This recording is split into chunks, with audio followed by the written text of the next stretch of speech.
This is our Golden Black Saturday chat, and we're going to try it with Zoom, but also we'll be uploading this obviously to iTunes, and that may be where you're listening to it. Want to thank our sponsors here, and that, of course, is 6th Street Dive, who actually is doing in-house dining right now and has started that earlier this week. East End Grill, still doing carry-out. Scott Traskis and the great group down there. Purdue Federal Credit Union. They've been with us for years as sponsors. We're grateful for them. Follett's Purdue Bookstores, too, been with us.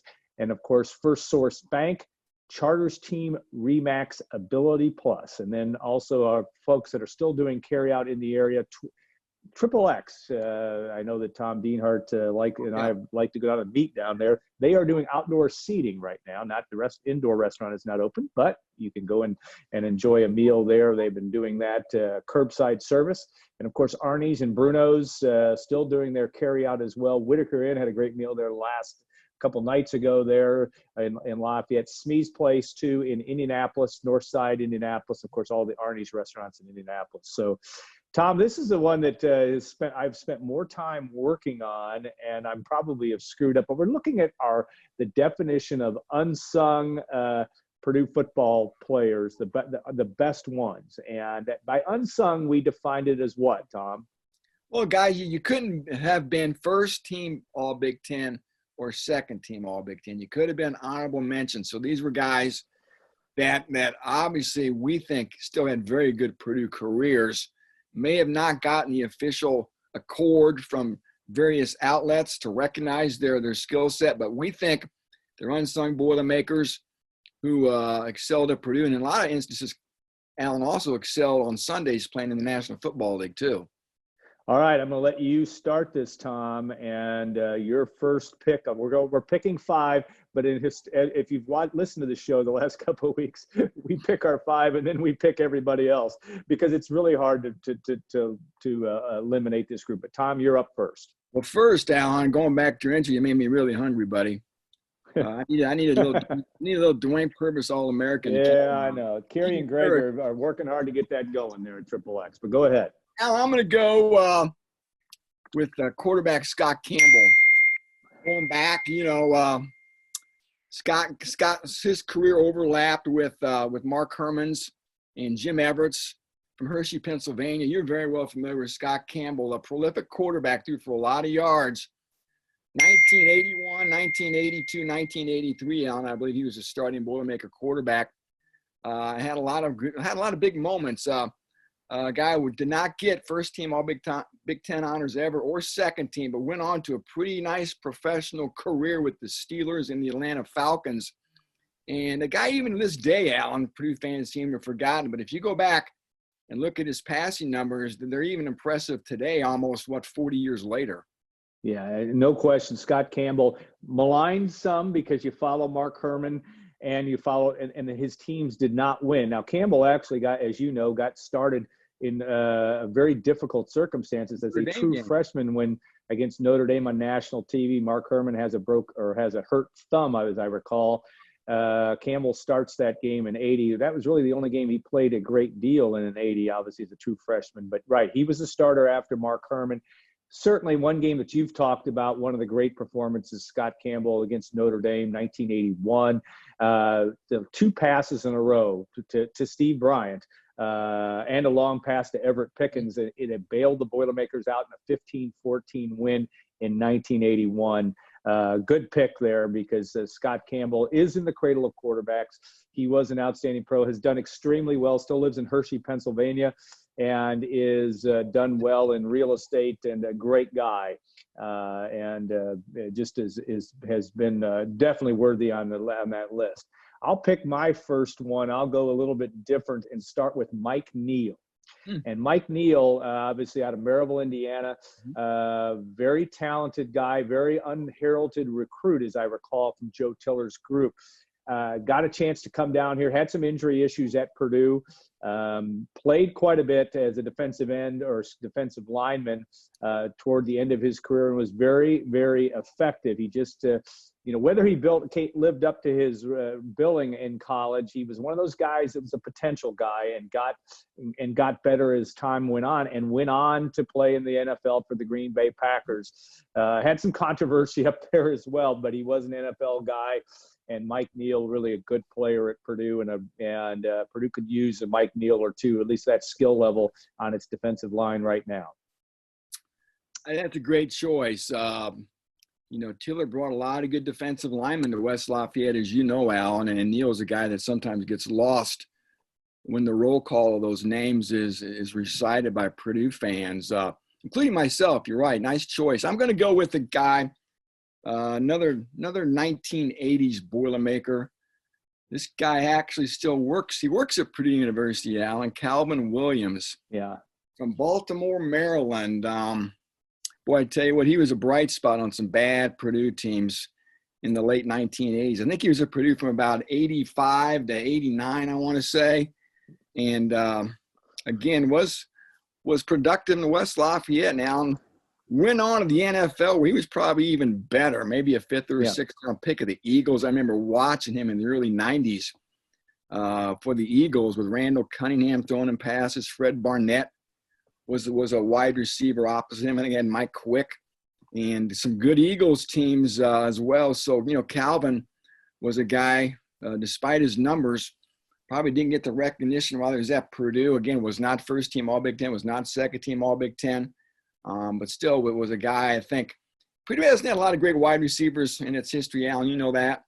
And I think you can make a case for Calvin being maybe among the top 10 or so Purdue's probably ever produced. And a guy, like I said, who served Purdue well even up to this day, a good guy and an exceptional football player for Purdue and in the National Football League.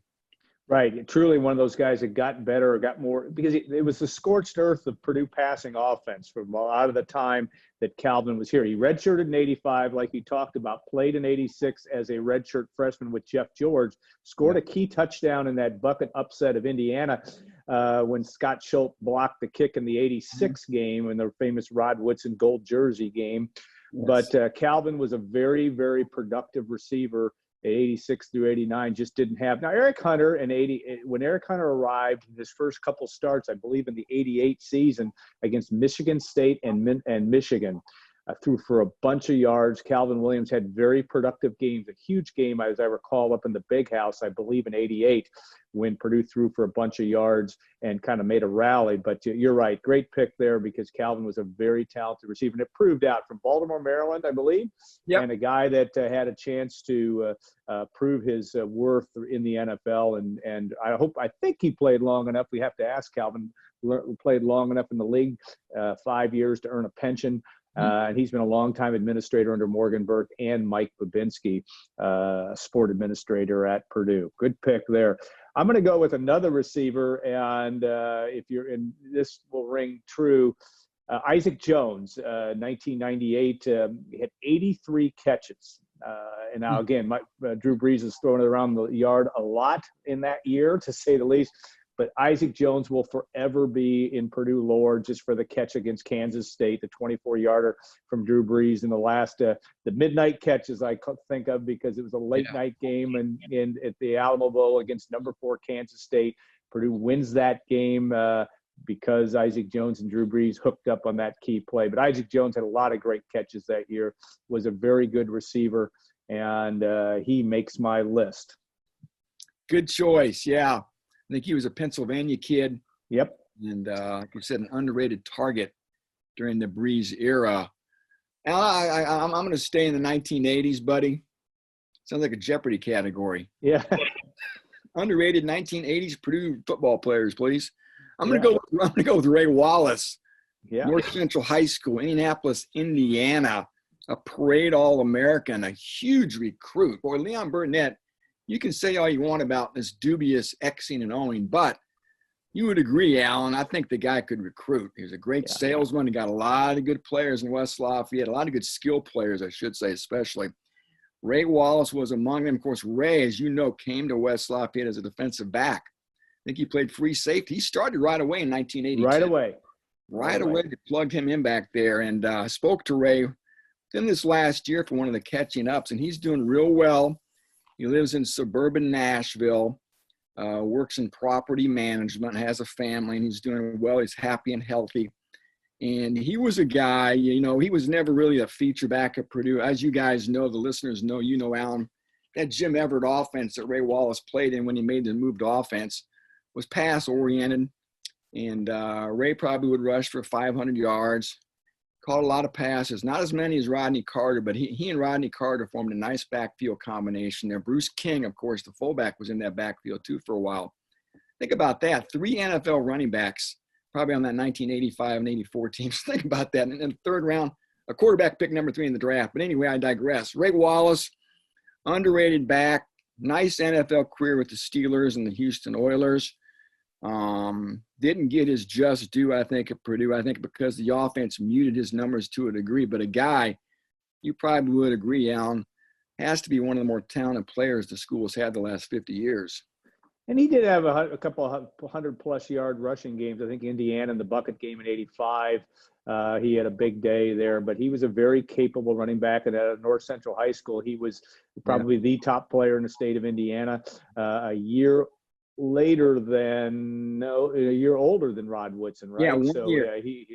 And Purdue got under Leon Burnett, got the 2 best players in the state. Of course, Rod Woodson is an NFL Hall of Famer, but I think Ray is definitely, and Ray's a great guy. I'll digress to one story. I was his residence hall counselor at Wiley Hall. Ray was on my floor. Him and Tim Richardson, who was also a very good running back, I believe out of the Chicago area, didn't make it at Purdue and transferred.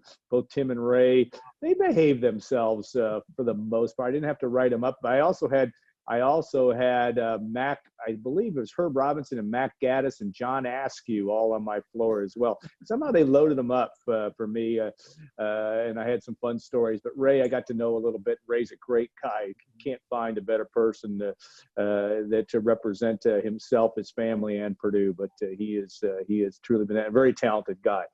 I'm going to pick another running back here, and I'm in Jason Taylor. And Jason was a transfer, I want to say, and I should know this more. I believe he transferred to Purdue in the late days of Joe Tiller and played also under Danny Hope. Had a catastrophic knee injury, I believe, between his junior and senior year, came back and played. But he was an all-purpose guy, in the days of Corey Sheets. Corey Sheets, might be another one to do. Did we miss Corey Sheets? Did he make for second team All Big Ten? Yeah, I have to check and see. We may have omitted Corey Sheets, but certainly Jason Taylor, an all-purpose guy, really good special teams guy, a good running back, had a couple 100-plus yard days, could catch the ball out of the field, and also just a really quality individual, good leader on those teams that weren't necessarily great, but Jason Taylor makes my list. And I think that maybe we're missing Corey Sheets because I'm not sure, Corey, I'll have to look that up. I'm not sure that Corey Sheets ever made first team All Big Ten or second team All Big Ten. But anyway, again, we're going to miss some people, but if we keep talking long enough, I think he's the last Boiler 1,000-yard rusher, Alan. Correct. Going back almost 10 years now, if not more than 10 years. Yeah, so he's our first asterisk guy because Corey Sheets did not make second team All Big Ten, if I'm reading this correctly, and or first team All Big Ten. And of course, it's one thing that was tougher in those days, Tom, as we've talked about, is the fact that the Big Ten expanded. You went from 10 to 14 teams now, a lot harder to make first and second team All Big Ten, but Corey Sheets is the first, at least my first major omission. So go ahead. You're up next. A lot of good football players don't get those accolades because, like you said, Alan, a lot of teams and few spots to be had in those postseason honoree squads. I'm going to go defense with this pick, Alan. 1990s, late 90s, Bethalto, Illinois' own Joe Odom. About a 6-foot-tall linebacker, but Alan, he could run, he could hit, and he was an NFL player for about 5 years. The Chicago Bears picked him. And think back, Alan, I always lament Purdue's inability to put together a real quality linebacking core for the last 10, 15 years. You go back to those linebackers Tiller had in the early 2000s, NFL players front to back, Nico Kudavides, Gilbert Gardner, Landon Johnson, Stanford Kegler, Joe Odom. I mean, they were all NFL players, and that's one reason why Brock Speck had that defense he had in 2003. And Joe Odom was a big part of that. He was not first or second team All Big Ten ever. But again, this guy was a track star, and but he had the size of a football player, and he could hit. And he's a guy that I think was certainly underrated and one of the better linebackers, at least I've seen in the last 25 years or so in West Lafayette. I remember Brock Spack talking about Joe Odom after he recruited him. I believe Brock loved him because he could, like you said, he could run. I can remember in a bad game against Illinois in 2001, Purdue gets ahead in that game. Illinois was a Big Ten champion team that year. Purdue gets beat badly, but Joe Odom, I believe, had a fake punt touchdown or a long run for a touchdown. Just showed how he could run. He was a very good high school running back, as I recall, as well. But I do remember Brock Spack really talking him up and his speed and his ability, and it proved out for an opportunity to play in the league for a while. Joe Odom, and he had that linebacker look. I think he had that hunched neck and everything else, but he could run after people, and I think that's an extremely good pick. I'm going to pick another guy kind of from that era, a little bit later, slightly later, and that's Brandon Villarreal. And that Brandon is a guy that's I hear from time to time, but a very good defensive lineman. Had a couple years starting in the trenches in 2004, 2005, but also was a key reserve on that very good, probably Purdue's best defense, to be honest, since the first Rose Bowl team. In the late 60s, you could argue maybe the junk defense in the 70s, but that 2003 defense had a lot of really good players on it. And Brandon Villarreal, somewhat unsung in there, very active at the defensive tackle spot, as I recall. Again, a 2-year starter in 2004, 2005, an effort guy, a Texas guy that I think is worthy of making our list. You're up, Chief. I got one. I got a name. You're familiar with all the names, Alan, but this is a guy in your wheelhouse from your late college years, early Purdue working years. Roosevelt Barnes. Yeah. I wonder, Alan. He came to Purdue and played basketball 4 years. He was okay, right? Nothing great. Right. He comes out for the football team in 1982. He also played baseball. 1981. Yep. And I mean, he made an immediate impact. To me, I look back, that was thinking they had Roosevelt Barnes, David Fry, and Mark Brown. Now, only the true Boilermaker football cognoscente would know those three names. And all three guys played in the NFL. Three great linebackers, honestly, Alan. Roosevelt Barnes, 1 year, he goes on and plays with the Detroit Lions. He's a draft choice. And you wonder, this guy probably should have played football instead of basketball at Purdue. We wonder how he could have developed for 4 years as a football player. Of course, fans know him now for his work as a player rep. Worked with Eugene Parker for years, the late Eugene Parker.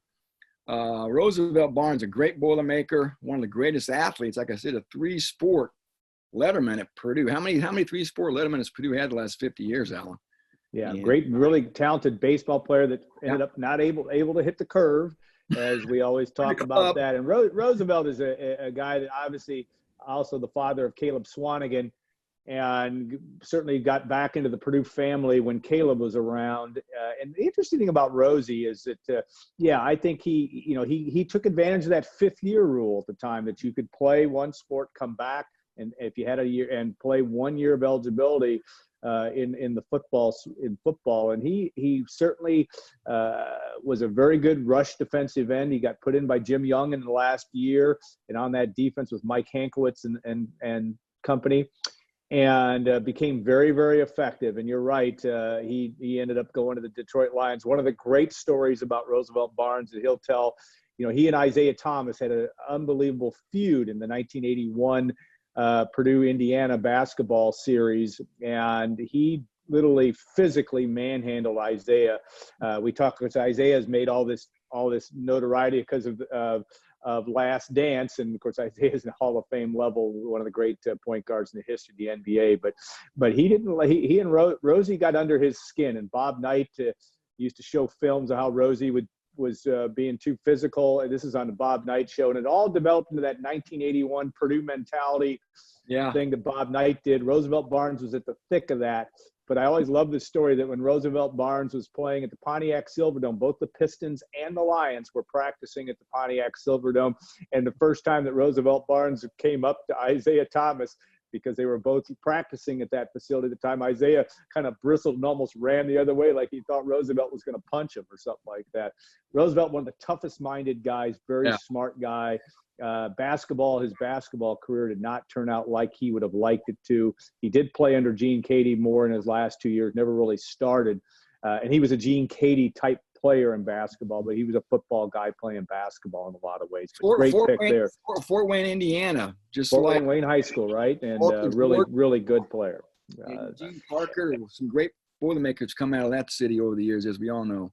All right, I'm going to go next, and I think if my count is right, are we on to our fifth pick? And this is Tory Williams. And Tory Williams, a defensive back, also out of Texas. And really, Tory also was a guy that I think he overcame at least, I believe it was two, Brian Newbert would know this better than I, two catastrophic knee injuries. But he was a really solid player. And I can remember, again, when Purdue recruited Tory out of Texas and Brock Spack and the defense talking about what this guy would have been a pro. A lot of people thought, hey, he'd not had those injuries. I can remember the Purdue-Indiana State game 2006, Purdue wearing those throwback Rose Bowl commemorative jerseys, and Purdue's killing Indiana State late in the game. And on the sideline, Tory Williams has an ACL injury that ruined him for that year. He came back. I believe he had another one, but he ended up playing.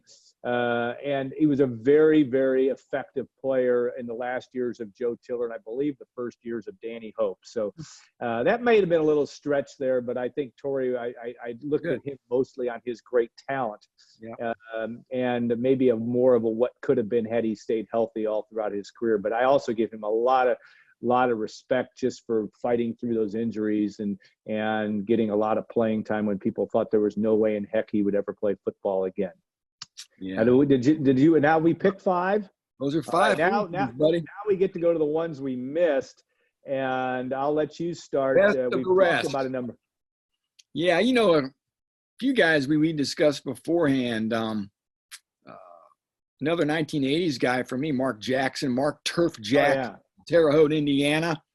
You'd want to talk about a guy who didn't make much of a ripple at all in West Lafayette. Was a senior on the 85 team, I believe. Steve Griffin was the go-to receiver that year. Rick Bruner was Jackson good. Did very well. He did. But Griffin was the guy, right? I mean, that was my memory. And of course, Mark Jackson goes on to great fame for making the touchdown catch on the drive for the Denver Broncos. Caught that John Elway bullet in the frigid Cleveland air in that AFC title game in the 1986 season. So Mark Jackson's a guy whose career never really blossomed at Purdue, but turned out to be a heck of a pro. Darrell Stingley was never first team. That's unbelievable. Second team All Big Ten, of course. We all know about Darrell Stingley. Gary Danielson. You could speak more to Gary Danielson, maybe miscast as an option quarterback one year. He's a guy, of course, his NFL career speaks for itself. Raheem Mostert. We all got to know a lot more about Raheem. You wonder what if with Raheem. What if, Danny Hope could have maybe tapped into that skill set earlier and maybe featured him more. I think he came as a wide receiver, Allen, didn't move to running back till and a return guy. I mean, he was such a prolific return guy out of Florida as well. Yeah, him and Akeem Hunt. Football is a simple game, right? I mean, get the ball to your fastest guys in open space, and boy, you think you want to come up with ways to get the ball to Raheem Mostert 10 to 15 times a game if you could, but maybe it's easy for me to say. Chucky Wakori, Lafayette Jeff's own, was a Jim Coletto recruit, big physical defensive lineman, played for the Colts and a few other teams in the NFL as well, Allen. He's one of the guys, again, part of that den of defensive ends who often gets overlooked You're talking about Colvin, O'Keefer, Anthony Spencer, Cliff Averill, and those guys. But Corey was a real gem as well. So those are a few guys. Chris Dishman was another one, Alan. Had sort of a checkered Purdue career. Was much better as a pro than in college. And as a guy that at Purdue he got to Purdue in 1983 with Rod Woodson, Louisville, Kentucky, and never really put it all together. But again, the National Football League, he was outstanding. So those are a few guys that didn't get first team All Big Ten or second team All Big Ten. Still had nice Purdue careers. Maybe didn't fully blossom in West Lafayette, but on hindsight, looking at maybe what some of these guys did post Purdue, certainly maybe we didn't appreciate them while they were on campus. Yeah, and a great, it's hard to believe that Darrell Stingley, who was a first-round draft pick and one of the great, probably the best recruiting haul Purdue's ever had out of Chicago with Otis Armstrong and Darrell Stingley, recruited by Ron Meyer in Purdue's best recruiting class ever, 1969. That was the class that produced the 9 first through third round picks in the 1973 NFL draft. Purdue's never been close to that since. Three first-round picks, Darrell Stingley, Otis Armstrong, and Dave Butts, all in that first round. So, I think that's absolutely the case with it's hard to believe that he's not on there. And I think Raheem, again, hard to limit this list. A couple other guys that really, Curtis Painter. And I know Curtis Painter's a little bit like Scott Campbell in terms of his playing career, threw for a ton of yards. Threatened, I think, the Drew Brees record. And I should know this. I don't know, did he break it? But he was through for a 4-year starter. Got injured in his senior year, and that kind of slowed his numbers down the stretch. But Curtis Painter certainly produced a lot. Purdue, it was tough for him because he followed Kyle Orton, followed guys that Drew Brees on the heels of that, and he threw for a lot of yards. Purdue was a little bit on the downward slide under Joe Tiller to some extent. Slide's maybe not the right word, but the downward trend, and that was difficult, I think, for Curtis. DJ Knox is another guy that of recent that really made a lot of difference from an emotional standpoint in the 2017 turnaround year for Jeff Brom. I think he's the guy that's worthy of consideration. And Joey Elliott also in 2009 waited all those years for his chance to play. Came in and had a very good senior year he sat behind Curtis Painter for most of that time and got the opportunity to become a full-time starter as a senior. I believe as a 5th-year senior, as I recall. Had a great upset of Ohio State when he played a terrific game against Terrell Pryor and company. The Buckeyes were ranked 7th in the country. Purdue just 1-5 at that time, and they beat Ohio State in Ross-Ade Stadium. So, again, we go on long enough. The guys that don't qualify, but I think were unsung players. Nick Hardwick was a second-team All-Big Ten guy. He was the all-time unsung. Craig Terrell, he was an intern at Golden Black, so I'll always always loved Craig for that. But Craig was a very good pro, capable pro, but also a very good player. But he was second-team All-Big Ten along with Gilbert Gardner, who you mentioned before. So one real quick guy I had on my list was John Reeves. Yeah, was a huge recruit out of Florida. Had a really strange career at Purdue. As a quarterback. I remember they brought him in against Penn State in a crazy game in Ross-Ade Stadium one year. Just didn't work out for him, a quarterback. Switched to defense. Ends up getting drafted, I believe, by the Chargers. Yeah. Plays in the league for 3 to 5 years. A tremendous athlete, a big physical specimen. And, again, a guy who you knew he could help your football team. It's a matter of finding a place where he could help you at, and they finally did that. Well, and John was a great story because of his illness. He had meningitis between, I think, 96 and 97, and almost died. And I can't remember which year, but it was maybe between Coletto and Tiller. I'm not 100% sure. But he then switched from quarterback, and Tiller made a living out of switching some guys to offense to defense, kind of like Jim Young did with Keena Turner from tight end to defensive to rush end. John Reeves switched positions. Obviously, the Matt Light has been well documented from tight end to offensive lineman. But yeah, John Reeves, a great pick, great guy, and a guy that had to overcome a lot from a physical standpoint to be a good enough pro and be a very solid contributor. And again, I know we miss guys, and it's always good after these podcasts that we'll hear from people that, hey, did you think about so-and-so? Probably not, but we should have. Generate conversation, right? Stir discussion.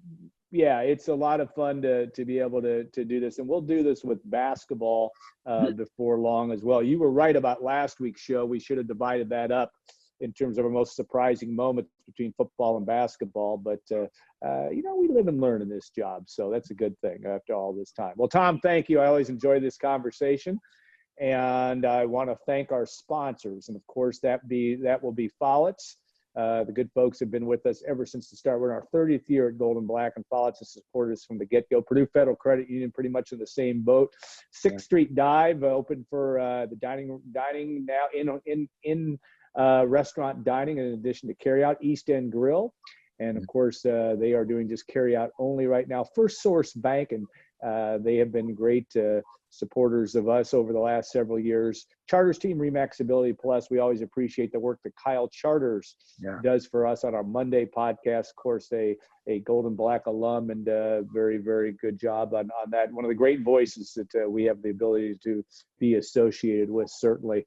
And also Home Field Apparel. And Home Field Apparel is vintage Purdue, and also vintage, their niche is vintage sportswear, using a lot of old logos. Connor Hitchcock and company do a great job. We're going to be working on some projects with them with some Golden Black merchandise upcoming as well. So have a great week, everybody. Thank you for indulging us for this recording. And if you watched this on Zoom, more power to you, my friends. But if you watch this while you're doing your gardening, while you're on iTunes, that is great as well. But we'll look forward to talking to you next week. And Tom, have a great week. You too, buddy. Take care. Thanks for listening, everybody.